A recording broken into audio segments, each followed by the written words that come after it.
Once a year, the world's best tennis players come to Wimbledon for the All England Championship, the unofficial equivalent of the World Championship. Favored to win the women's singles in 1957 is Althea Gibson from New York, USA. But there may be an upset. Her opponent for the semifinal is a 16-year-old British girl, Christine Truman, the young blonde prodigy who has crowned several of the top-seeded stars. For Althea Gibson, this is a crucial match in her 10-year-long effort to become the world's best tennis player. Althea has a big, powerful game. She overwhelms the British girl. The score, 6-1, 6-1.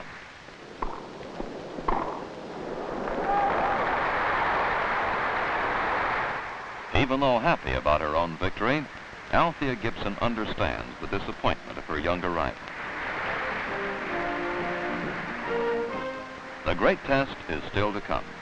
Queen Elizabeth of England is among the spectators at the final. Here, Althea Gibson faces Darlene Hard, a fellow American from California. Even Miss Hard applauds. Darlene Hard is one of the finest net players in the game.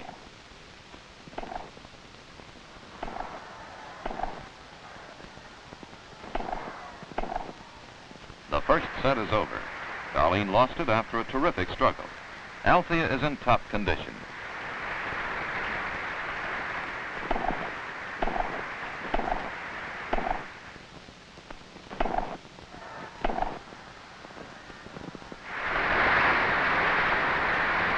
Match point.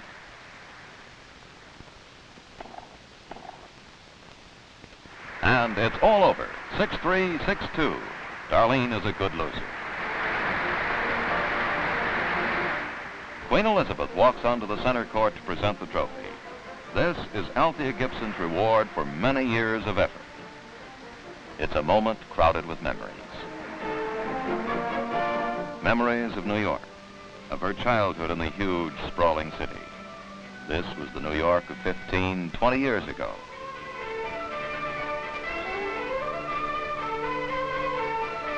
Memories of neighborhoods on the Upper West Side. Lots of games, lots of children, lots of fun. Memories of hot summers. Memories of Play Street supervised by the youth counselors of the Police Athletic League.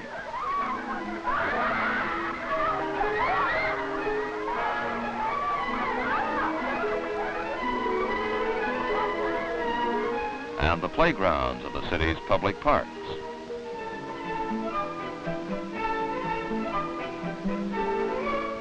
Just like this girl today, Althea, 13, took up tennis.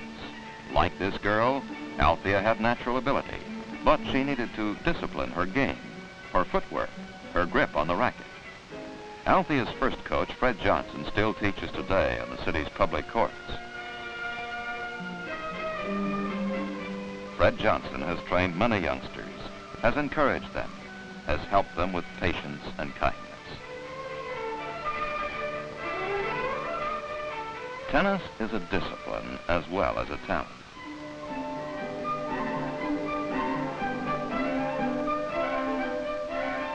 Tennis is a test of relationships between people.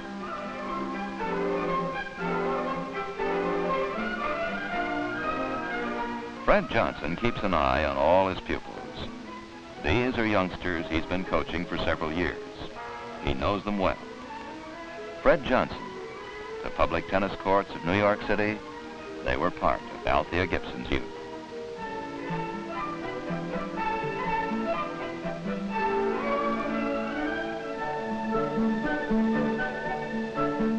This was Althea Gibson in 1950, tense and nervous. It was her first national tournament. All eyes were on her because the day before she had been about to upset a recognized champion, Miss Louise Bruff. Althea Gibson was within one game of victory when rain halted the play. Now the tennis world wondered, will young, unknown Althea oust the star? All she needed was one game.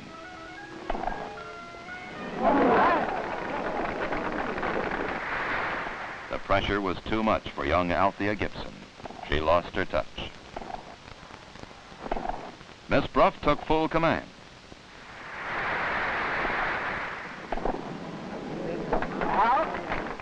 Althea, it was a heartbreaking experience. Losing 3 games in a row, she lost the set and the match. Drop win, 6-1, 3-6, 9-7.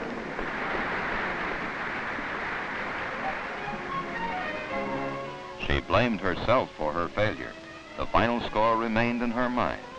It would take her years to regain her self-confidence. These were the early 50s when teenager Maureen Connolly ruled women's tennis, and Shirley Fry, and Louise Bruff, Margaret Osborne, Pauline Betts, and Doris Hart. Brilliant performers on the court.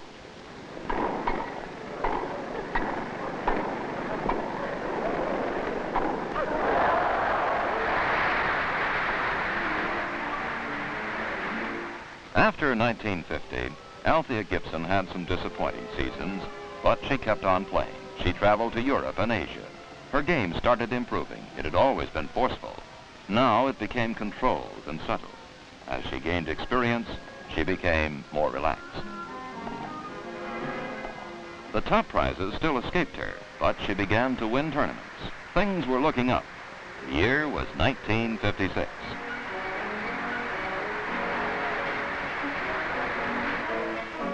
In the fall, she met a formidable antagonist, Mrs. Margaret Osborne DuPont, for the Pennsylvania and Eastern States title. The fans knew about Althea's long struggle. They were impressed by her game. Mrs. DuPont was powerless to stop her.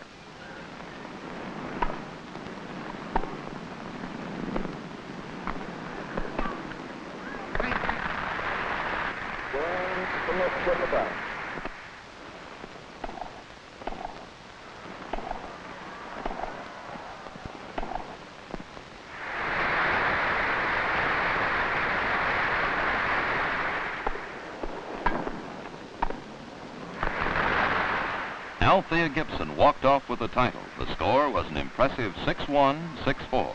It was her first major victory in the United States. It was followed 10 months later by her Wimbledon triumph. After Wimbledon, New York, her native city, welcomed her home with a ticker tape parade up Broadway.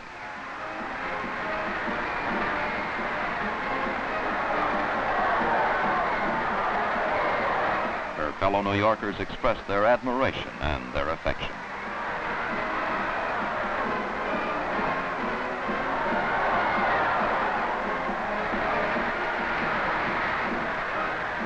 The mayor greeted her on the steps of City Hall and proclaimed this Althea Gibson Day. Today, she's a well-known figure.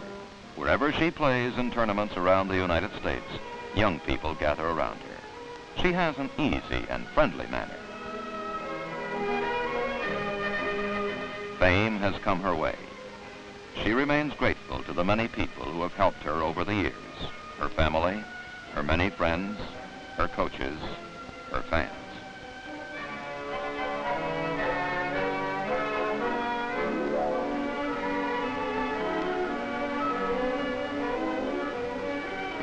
In September 1957, she meets Louise Bruff for the U.S. Championship, the same Louise Bruff who had dealt her that heartbreaking defeat 7 years earlier.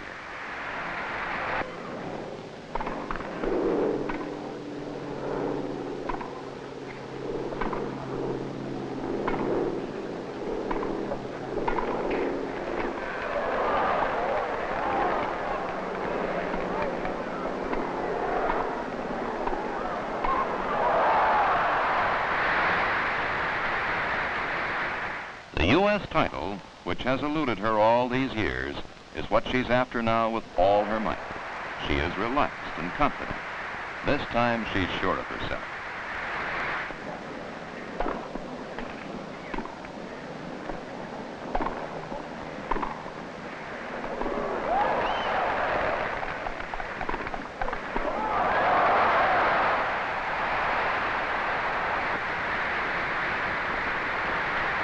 Louise Bruff, great player though she is, cannot stop her this time. At the end, the score stands at 6-3, 6-2, and Althea Gibson is the new champion of the United States. She stands in the big stadium in her hour of triumph. The long years of struggle are forgotten in the ovation, the tribute of her fellow countrymen as they rise for her.